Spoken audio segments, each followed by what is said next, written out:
संयुक्त राष्ट्र में एक बार फिर भारत ने पाकिस्तान को करारा जवाब दिया है। भारत ने साफ कहा कि आतंकवाद को बढ़ावा देने वाला देश हमें सुरक्षा और मानवाधिकारों पर कोई ज्ञान न दे। भारत ने यह भी कहा कि पहलगाम हमले के बाद हमने जो जवाब दिया वो संतुलित और सही था। हमें ऐसे देश से कोई सीखने की जरूरत नहीं जो खुद आतंकवादियों को पनाह देता है।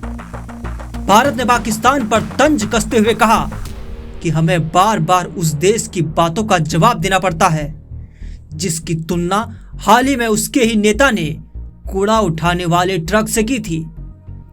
ये बात मजाक में नहीं बल्कि पाकिस्तान की असली हालत को दिखाती है, क्योंकि वो बार बार संयुक्त राष्ट्र में झूठ और पुराने आरोप लेकर आता है।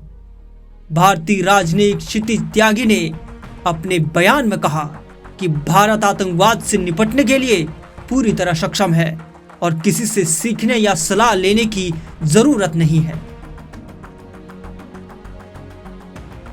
हमारे संतुलित और उचित जवाब ने यह साफ कर दिया है कि भारत अपने नागरिकों की सुरक्षा के लिए किसी भी हद तक जाएगा।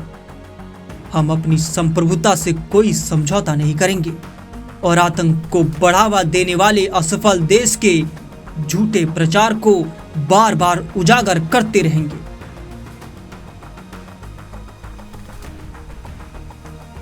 भारत ने यह भी कहा कि पाकिस्तान अक्सर OIC यानी इस्लामिक देशों के संगठन और संयुक्त राष्ट्र जैसे मंचों का गलत इस्तेमाल करता है और भारत के खिलाफ जहर उगलता है। पाकिस्तान अब भारत विरोधी सोच का कैदी बन चुका है।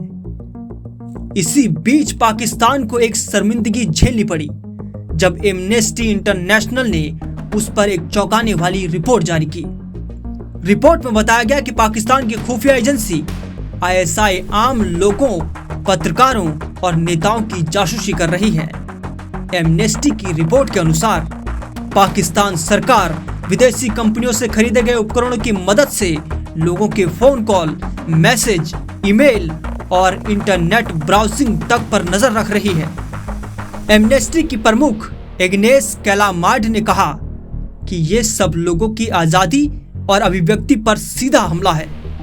भारत का ये जवाब और एमनेस्टी की रिपोर्ट साफ दिखाती है कि पाकिस्तान अब अंतर्राष्ट्रीय मंचों पर भी अपनी साख खो चुका है।